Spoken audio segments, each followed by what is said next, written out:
김종국 목사의 가나안 명상.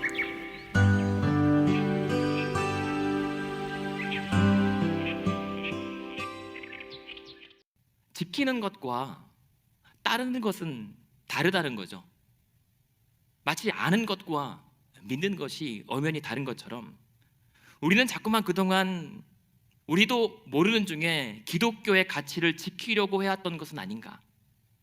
내가 어릴 적부터 해왔던 신앙의 모습과 문화와 그 우리의 익숙했던 가치들을 지켜야만 한다고, 물러나면 안 된다라고 버텨오다 보니까 자꾸만 원하지 않게 갈등하고 분열이 있었던 것은 아닌가.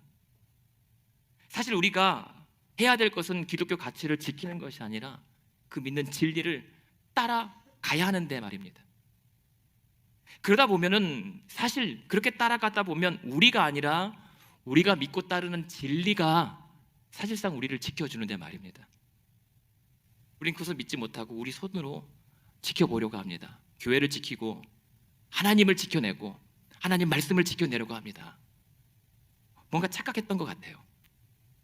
오늘날 20대에 정말 필요한 것은 그러한 키퍼가 아니라 팔로워여야 되지 않는가. 특별히 오늘 같은 길을 잃어버린 시대에 우리에게 정말 필요한 것은 무엇인가? 끝까지 지면 안 된다, 넘어지면 안 된다라고 하는 오기인가? 아니면 이때일수록 우리가 따라가야 할 길잡이이신 목자인가? 생각해 보게 됩니다. 그러한 맥락에서 오늘 23편 1절 말씀은 다시 한번 우리에게 따라가야 할 분이 누구인지를 가르쳐 줍니다. 여호와께서 우리의 목자 되신다고 말입니다. 근데 이 목자가 필요합니다. 특별히 이 유대 광야에서 양들에게는 목자 없이는 양들이 살아남을 수가 없어요. 이 양들이 지나가야 할 이 광야는요, 푸른 초장이 아닙니다. 항상 짐승들이 도사리고 있고 강도를 만날 위협이 있습니다. 가는 길도 거친 바위와 돌짝밭입니다. 가다 보니까 자꾸만 마실 물도 없어서 힘듭니다. 늘 불편해요. 그러다가 갑작스럽게 예고 없이 불어닥치는 모래폭풍도 위험합니다. 목숨을 뺏어갑니다. 그런데 밤이 되면 갑자기 추워져서 추위에 잠을 못 이룹니다. 무엇 하나 편하고 안심할 환경이 없어요. 그렇기 때문에 이 양에게는 자기를 인도하고 지켜줄 목자가 더 필요했던 것입니다. 그렇게 봤을 때 양이 목자를 지키는 게 아니잖아요. 목자가 양을 지켜주는 거죠. 양은 그저 따라갈 뿐이고 따라오는 양들을 목자가 지켜줍니다. 그런데 게다가 여기 이제는 공공연한 비밀로 이 양들이 앞을 잘 못 봐요. 그리고 미련합니다. 그리고 넘어지면 스스로 일어날 줄 몰라요. 다 아는 사실입니다. 그런데 잘하는 게 있어요. 이 양들이 힘이 세요. 그리고 고집도 셉니다. 그러다 보니까 이 양들은 목자가 있음에도 불구하고 자기 가고 싶은 길로만 가려고 합니다. 그래서 그 목자가 끝까지 인도해주지 않는다면 이 목자들은 결국 죽을 수밖에 없는 운명이거든요. 그것이 바로 오늘 저와 여러분의 현주소입니다. 그런 상황에서 다윗이 얘기하는 거예요. 오늘도 여호와께서 나의 목자 되신다라고 말합니다. 놀라운 것은 시편 23편에 보면 이 목자가 돌보는 양은 양떼가 아니에요. 오직 양 한 마리를 위해서 존재하는 목자입니다. 오직 이 한 마리 양을 눕히고 쉬게 하기 위해서, 인도하고 구원하기 위해서 존재하고 앞서는 목자입니다. 그것이 바로 여호와 하나님이십니다. 그래서 이 한 마리의 양떼가 아니라 오직 한 마리의 양을 위해 존재하는 이 목자를 믿고 따라가기만 하면 된다는 말씀이에요. 그렇게 되면 어떻게 됩니까? 내게 부족함이 없을 것이라고 약속하십니다. 내게 부족함이 없을 것이다. 하지만 과연 그러한가? 여호와께서 오늘도 우리의 목자 되심은 내가 알겠는데, 그러나 내 삶에 정말 부족함이 없는가? 정말 그렇다면 내가 오늘 이렇게 힘들지 말아야 할 텐데, 내가 이렇게 경제적으로 쪼들리지 말아야 할 텐데, 내가 건강의 문제로 아프거나 여러 가지 환경의 문제로 불행하지 말아야 될 텐데, 하나님은 나의 목자신다고 하는데 왜 내게는 왜 부족함이 이렇게 많은가?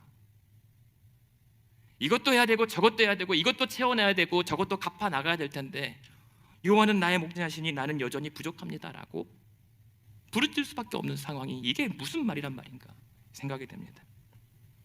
오늘 우리는 그래서 건강이 필요하고 삶의 안정이 필요합니다. 그리고 사람들이 좀 누리는 이것도 조금 겪어보고 이것도 한번 갖고 싶습니다. 그러면 하나님 내게도 부족함이 없게 해주셔야죠. 그러나 오늘 이 말씀은 내게 부족함이 없다는 말은 차고 넘치는 물질적인 풍요를 가리키지 않습니다. 만약에 하나님께서 우리에게 부족함이 없게 물질적인 풍요를 채워주시는 것이었다면 하나님은 오히려 더 쉬웠겠죠. 근데 이 부족함이 없다는 말은 그것으로도 충분하다는 말씀이에요. 내가 이것만으로도, 이 사실만으로도 내가 아쉬울 것이 없다는 겁니다. 내가 너무 힘들고 너무 버겁고 그냥 사람들 보기에 참 지지리도 못 났는데 여호와께서 나의 목자가 되어준다는 이 사실만으로도 나는 충분하다. 그래서 나는 다른 것을 구할 필요를 느끼지 않는다라고 하는 고백이에요. 아니, 그러므로 나는 오늘 내게 필요한 것만, 구할 것만 구하겠다라고 얘기하는 것입니다. 그게 내게 부족함이 없다. 여호와는 나의 목자 되심으로 나는 충분합니다라고 하는 이야기입니다. 이러한 믿음의 고백 때문에 당장 내 현실이 차고 넘치는 삶이 아닐지라도 그 하나님께서, 그 여호와께서 나의 목자 되어 나의 삶을 인도해 주셨던 과거에 대한 감사가 일어납니다. 그리고 지금도 그분께서 나의 목자가 되어 주셔서 인도하고 계심을 만족하게 됩니다.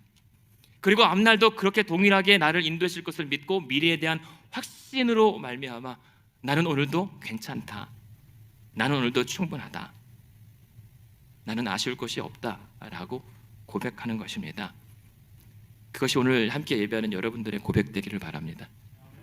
여호와는 나의 목자 되시니 그 사실만으로도 그 위대하신 창조주 하나님께서 오직 나 한 사람을 위해 오늘도 찾아와 주시고 길을 헤쳐나가 주신다는 그 사실만으로도 감격하고 만족하고 기뻐할 수 있게 되길 바랍니다. 근데 생각해 보세요. 지금 이 목자를 따라갈 양들에게 필요한 것은 뭘까요? 그 광야를 지나갈 만한, 거기에 최소한의 합당한 준비물만 채워지면 되는 거거든요. 그 목마른 광야를 지나가는데 번듯한 것들이 다 무거운 짐밖에는 되지 않거든요. 그래서 이들에게 필요했던 것은 최소한의 합당한 필요만 있으면 됩니다. 그게 무엇입니까? 일용할 양식입니다. 가다가 내 목을 축여줄 마실 물입니다. 그리고 그 여정 가운데 안심할 수 있는 평안입니다. 그나 때론 내가 넘어져서 실수해서 길을 잃을 때에 나를 구원할 자입니다. 그리고 마침내 돌아갈 집만 있으면 괜찮은 겁니다. 광야를 아무리 헤매어 봤자 그래도 마침내는 이 광야 건너편에 내가 가야 할 집 목표가 있다는 사실로 양은 그래도 오늘 힘들지만 견디고 버티고 나아가 볼 수가 있는 거거든요. 그게 광야에 이 양들에게, 우리 인생에게 필요한 조건들입니다.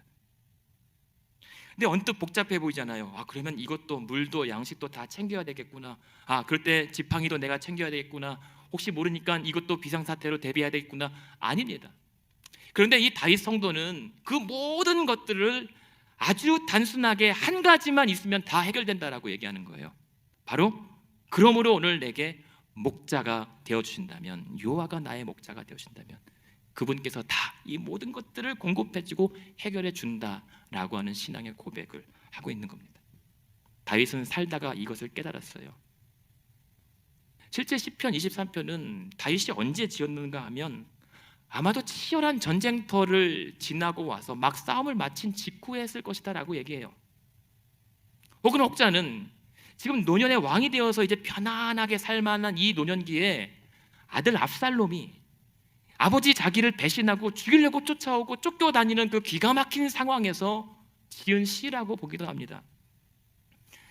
그러니까 지금 다윗은 이 시편 23편을 노래하는 것은 인생의 가장 곤고하고 황당하고 어려운 시기에 신앙을 고백하고 있는 거예요. 여호와는 나의 목자시라고, 지금도 내게는 여전히 부족함이 없을 것이라고. 그렇게 황당하고 괴롭고 거칠고 버거운 이 상황에서 지은 이 시가 오늘 우리에게는 하나도 힘들어 보이지 않는 거예요. 오히려 시편 23편은 너무나도 평화롭고 너무나도 잔잔하게만 와닿고 너무나도 아름답게 우리에게 들려지는 힘이 어디에 있는가. 그러한 답답한 인생 가운데 이 양에게 든든하게 버텨주고 인도해주는 여호와 목자 한 분이 계시기 때문에 그 인생이 평화롭고 도리어 아름답게 보여주는 겁니다.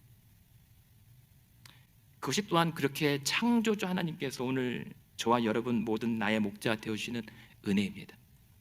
그러한 평안과 은혜가 여러분들에게도 경험되었으면 좋겠습니다. 목자가 된다라고 하는 것, 당시로서는 너무 수치스러운 일이거든요.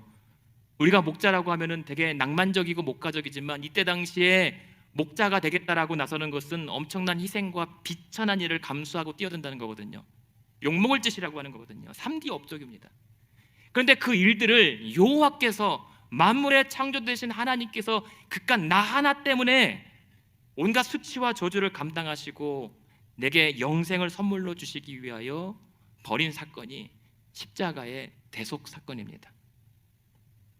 그렇게 나 하나를 위하여 아들의 생명을 아낌없이 내어주신 여호와를 나의 목자로 받아들이시기를 바랍니다. 그리고 그분을 지켜보고만 있지 말고 따라가시기를 바랍니다. 하나님은 우리가 지켜낼 수 있는 분이 아닙니다. 우리가 하나님의 말씀을 지킬 수 있는 능력도 없습니다. 우리가 버티면 여기서 밀리면 끝난다라고 하는 어리석은 생각을 우리는 버려야 합니다. 우리가 지킬 수 있는 것은 하나도 없습니다. 대신 우리가 그 진리 대신 여호와를 붙잡고 따라가면 여호와께서 우리를 지켜주십니다. 말씀을 지키고만 있지 말고 우리가 말씀대로 따라 살아갈 때 그 말씀이 우리를 보호해 줍니다. 예수 그리스도의 죽으심의 사건을 감격하고 감사할 것만이 아니라 그분의 십자가의 길을 뒤따라갈 때에 그 십자가의 능력이 우리를 지켜주시고 인도하십니다. 그렇게 우리가 믿음으로 한 주간 살 때 마침내 우리를 푸른 풀밭과 쉴만한 물가로 인도해 주실 거예요. 또 믿음으로 오늘 함께 예배하는 저와 여러분이 이번 한 주간 남은 삶 속에서 여호와는 나의 목자시니 내게 부족함이 없습니다 라고 고백할 수 있는 은혜가 있기를 주님의 이름으로 축원드립니다. 지금까지 가나안 교회를 섬기시는 김정국 목사의 가나안 명상이었습니다. 가나안 교회는 1255 미러키 애비뉴 글렌뷰에 위치해 있으며 주일 예배와 EM 주일학교 청년부 예배가 주일 오전 11시에 있습니다. 월요일부터 목요일까지 새벽 예배가 매일 오전 5시 45분에 있습니다. 화요 기도회는 화요일 오후 8시에 있습니다.